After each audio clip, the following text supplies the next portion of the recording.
We're here today, and with me in spirit, as I am with him, is my colleague in Connecticut, William Tom, a Brown University graduate who also likes to fish in Rhode Island waters. So I know he is here in spirit. As I said, I am with him. We're here to announce today the filing of a lawsuit against the Trump administration here in Providence Federal District Court. In connection with the administration's abrupt shutdown of the Revolution Wind Project off the coast of Rhode Island in late August 22nd, to be exact. You know, when I thought about why we're bringing this lawsuit, it's really a story of numbers that have already been reported by all of the media members in this room. We know how much energy it's going to generate, clean, reliable, renewable energy, 704 megawatts, 400 for Rhode Island, 304 for Connecticut. It'll power 350,000 homes. It will enhance the reliability of our grid. I thought it was extraordinary, as I said, I believe last week when I spoke on this issue. In Newport, dressed slightly differently, that it was extraordinary that ISO New England said what it did about how important this project is to the reliability of our energy grid when the need for energy is at its peak. And that's probably explained in some way by the fact that because of AI that I have mixed feelings about, and other things, our demand for energy is increasing where it had been stable for some time. So this is a project that is important, beneficial, clean, renewable. And I think most importantly for purposes of this lawsuit, it is a project that is 80% done. This is not a project that is one of conception. It's not one where plans are drawn on paper. And I want to be clear, from where I stand, those projects are really important. And we have begun, if not built, an industry here in Rhode Island that can continue to grow and provide jobs for Rhode Islanders and build our economy. And through the building of that economy, fix a lot of the problems we're facing here in Rhode Island. Better, higher paying jobs mean better access to healthcare. It means better access to housing. And so we're on the cusp of building that industry, and the president abruptly halted it unlawfully. But what stands out most about this project is, even if you're looking at it just in a vacuum, is that it is 80% done. As has been, again, well explained by others before, 45 of 65 turbines have been installed. All the foundations for the turbines have been installed. The cabling is largely done. 90% of the facility at Quonset where the electricity will come on shore is done. And so that creates a reliance interest, separate and apart from the company and Ørsted. They have their own interests to pursue. This is about Rhode Islanders and what Rhode Islanders need, what Rhode Islanders are relying on, what Rhode Islanders are counting on. And words with the Trump administration, as I think has been demonstrated, are simply not enough. What's required with respect to this administration is action, and that's what we're taking today. On that note, I'll digress just a little bit. I asked the team over the weekend, because I hear a lot about how many lawsuits I have filed on behalf of Rhode Islanders against this administration. And I don't keep track of the numbers. I don't. We keep track of the cases, but not the numbers. What matters to me is whether the Trump administration has violated the law, whether Rhode Islanders have been harmed as a result, and whether we have legal standing. And to date, we have recovered nearly $650 million alone for Rhode Islanders that we would have lost had this office not taken action. $650 million. And so that's the number that Rhode Islanders should think about when they think about whether these lawsuits have had impact. Not how many lawsuits there are, but how many dollars we brought back. And there are more dollars in the pipeline. And so with that, I'll just briefly mention what the claims are about. It's basically that you can't run a government like a yo-yo. The president may be like a yo-yo, bouncing back and forth between positions, whether it be tariffs, foreign policy, or anything else. And if he wants to behave like a yo-yo, that's up to him. But you can't run government that way. That's what the Administrative Procedures Act and other federal statutes at play here are about. That decision-making has to be rational. And it has to be rational because not only do Rhode Islanders, but industry relies on predictability and rationality. Stopping this project at this point in time is hardly rational. It's just the opposite. You know, it reminds me a little bit of the work we have done here in the office, led by the great team behind me, Sarah Rice in particular, involving the CRMC and things like Champlain's, where state agencies don't follow our own Administrative Procedures Act and make decisions and put their findings on the record so that they can be reviewed by a court. That's how agency action is supposed to work. You make a decision, you explain why you made the decision, you explain how the law and the facts come together, and then a court can review it. You don't just take agency action by saying, this ends now. And whether Pam Bondi is saying that in the context of immigration enforcement, or that Trump is effectively saying that here, that's not the way government works. It's not run like a yo-yo. So with that, I'm going to stop. If there are any questions, I'll take them. I do want to introduce the staff. Lenny Giorano and Nick Vaz are to my right. Nick in particular is highly schooled in this area. He does all of our energy work.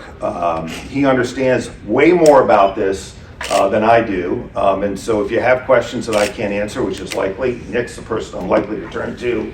And then on this side, I have Pat Dolan, who is our Chief of Policy, and Sarah Rice, who leads our public protection unit. I also want to say, because I think we hear this a lot, those of us who believe in renewable clean energy, that this is going to cost Rhode Islanders more.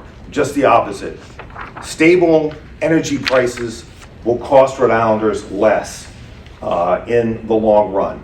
What we see every year are spikes in our energy costs, and whether you heat your home with oil like I do at the moment, although heat pumps are coming, I'm glad to say, this fall for Shelley and I and our family. You know the spikes in oil prices. You know the spikes in gas prices. We know the spikes in electricity generated by gas. Wind energy is reliable, and it's because of that stability and reliability that Rhode Islanders can count on should this project and others that are following in its wake. They can rely on renewable, clean energy that will keep their prices for energy stable. So with that, I'll stop and take any questions you have. Peter, the president argues, and other opponents of wind power argue, that the adverse effects of wind power are greater than the benefits in terms of the effect on the environment, the fishing industry, et cetera. Why are they wrong in their argument? Well, there's lots of reasons, Ian. What I find remarkable is we don't hear about the adverse environmental effects for wind farms all across this country. I drove my son back from Wichita, Kansas a couple summers ago. There were turbines in every direction. The president is bringing an all-out assault on wind. I read some reporting recently that he is against or is taking on or attacking or seeking to stop an energy transmission line that would bring clean renewable energy from Kansas to Indiana. Why? I have my theories. Many of them involve the fossil fuel industry that may have the ear of this president. But all of the research, whether it's land-based wind energy or marine-based offshore energy, wind energy, all of that has been debunked. There are fishermen that are earning supplemental income from working on Revolution Wind and are grateful for it. There's been reporting on that out of Fall River and New Bedford. So the president is plainly wrong, and for whatever reason this is in his head, notwithstanding the obvious benefits of the industry. Are you seeking court action that would speed the resumption of work on Revolution Wind? Absolutely, yes, that is correct. We are looking for injunctive relief to bring this project back online. Look, when I live in Jamestown, as almost everybody in Rhode Island knows by now, and while I don't live on the water, when I'm driving to and from home, when I'm out on the bay, I certainly see what's out there. And there's a lot of ships. Last night I was counting just on an app that I have alone, 5 ships related to wind energy that are just sitting out there in the bay that would be out there putting Rhode Islanders and others to work on this project. And it's just a waste of money and a waste of time. And the longer that those ships sit there without doing anything, the more likelihood that this project literally sails away. What is the expected timeline before a decision is made on that injunctive relief? Well, hopefully as quickly as possible, Ian. Yeah, the goal is to have this be done as a matter of days, at most weeks, not a matter of months. And I think that's something else that is lost in some of the work that we've been doing. We've been getting injunctive relief here in Rhode Island across the country, which has allowed us to save that $650 million that I referred to earlier. It's not like, we're fighting this out that's going to take 2 or 3 years. We've been able to get results very quickly. One more, can you quantify the dollar impact for Rhode Island and Connecticut of the stop work order if that is upheld? I can't, Ian. If it is upheld, quantify it. I can't quantify it. I can put into categories of things that it will do.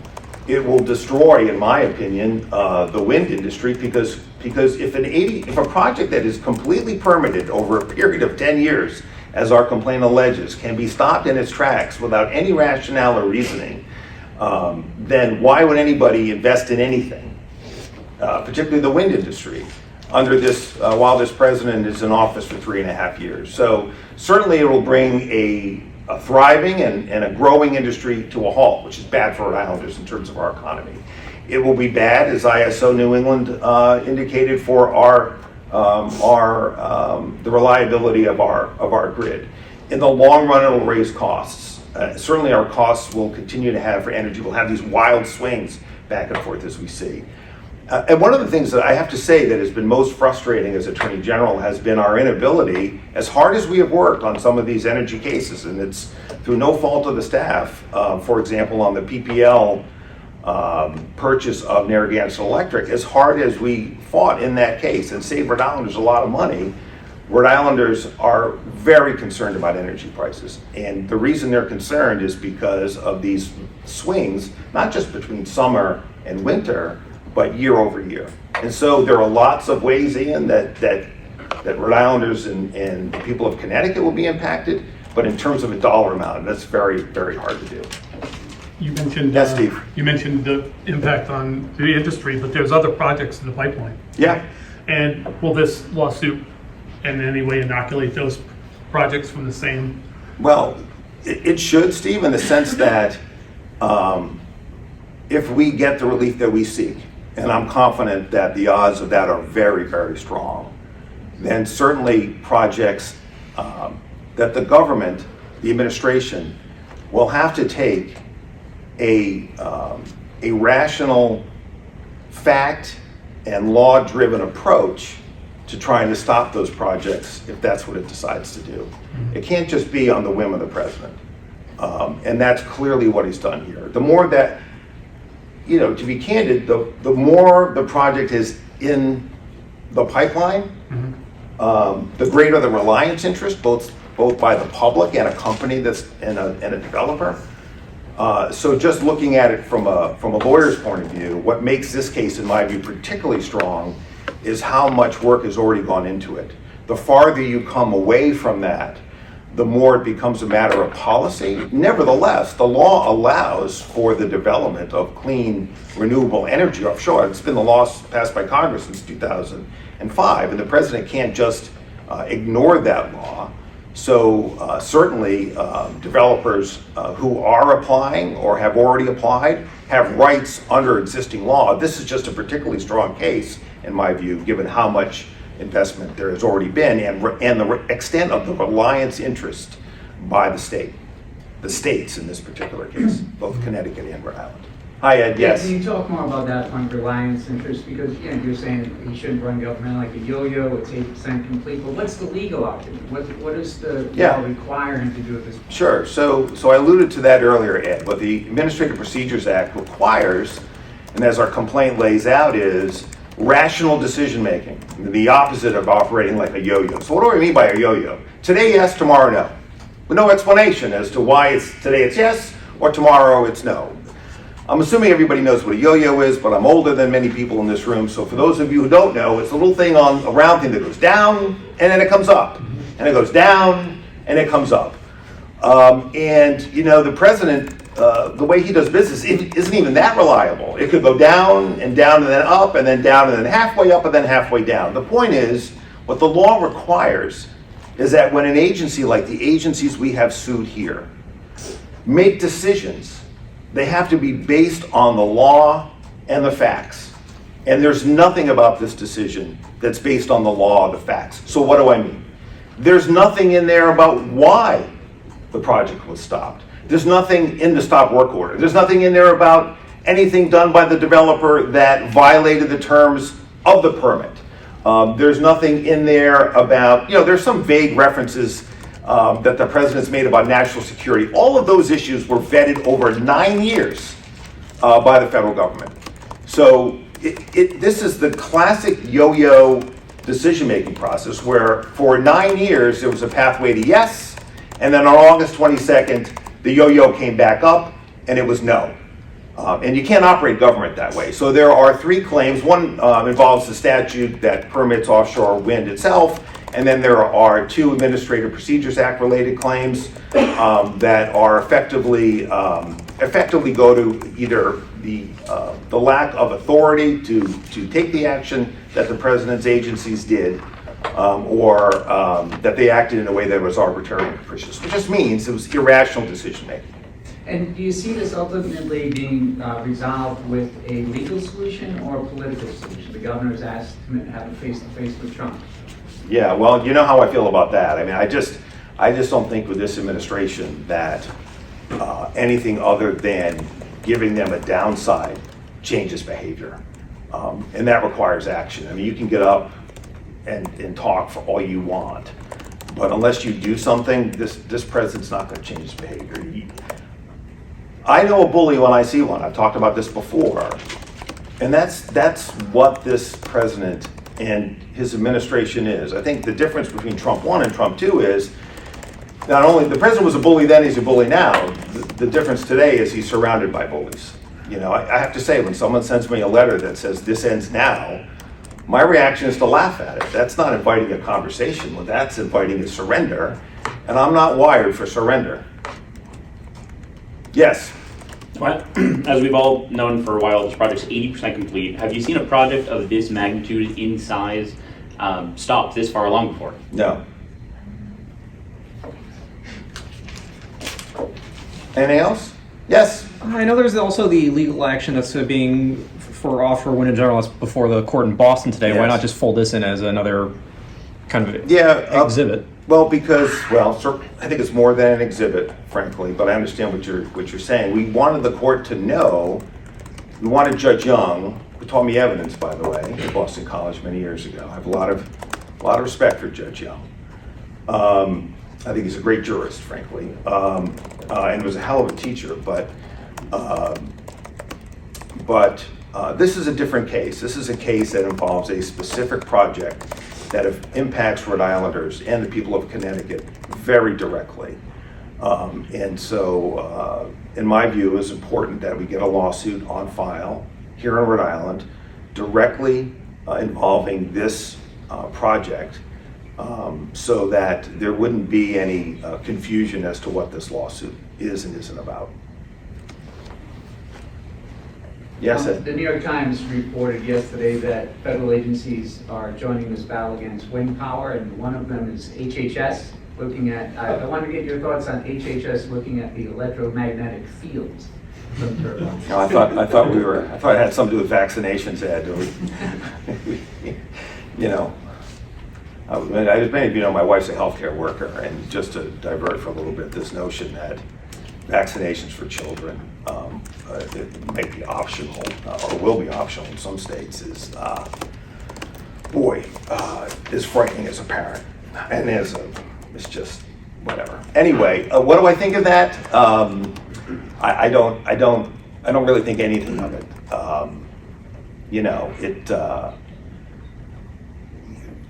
Like many things, it just has no moment for me. I look at the law, I look at the facts, I look at what the situation is, and we're going to bring our lawsuit, and the other side is who the other side is. I don't really know what all that's about. And look, I try not to sleep with my cell phone right next to my head, but it's still in my room. I'm still using my microwave, and I'm not, at least today, no ill effects. I'm not terribly concerned about that. I mean, on a more serious note, if I had my friend, the professor from Brown, who I don't think is here, who was with us in Newport, all of these claims are, if you will, trumped up claims to try to divert attention from what's really at stake here, which is a source of clean, renewable, reliable energy in the context of a project that's 80% done. And we shouldn't be distracted by fanciful notions of threat. And I have to say that if all of a sudden there are concerns, then I have real questions about the ability of an agency that looked at this project for 9 years and never once voiced those concerns before. This is about political change at the top, not civil service work throughout an agency. And it's always dangerous when, look, there's a role, I've been in the Department of Justice, there's certainly a role for political appointees. I was one as the U.S. Attorney. But those political appointees in the past have always had a healthy respect for the subject matter experts. In this administration, that healthy respect is plainly gone, and Rhode Islanders and Americans are being hurt by that. I want to thank my friends in labor who are here, so thank you. I want to thank my friends who care about wind energy, who are also here. More broadly, this is about all Rhode Islanders and what's best for them. And I believe that the way to protect their interests is by taking action. I'm grateful to the team who's worked really hard. To put a case like this together, our colleagues in Connecticut and this team behind me and others worked really hard over the last 10 days. And I'm grateful for their work. All right, anybody else? If not, thank you so much for coming. Good to see you all. Thanks, team.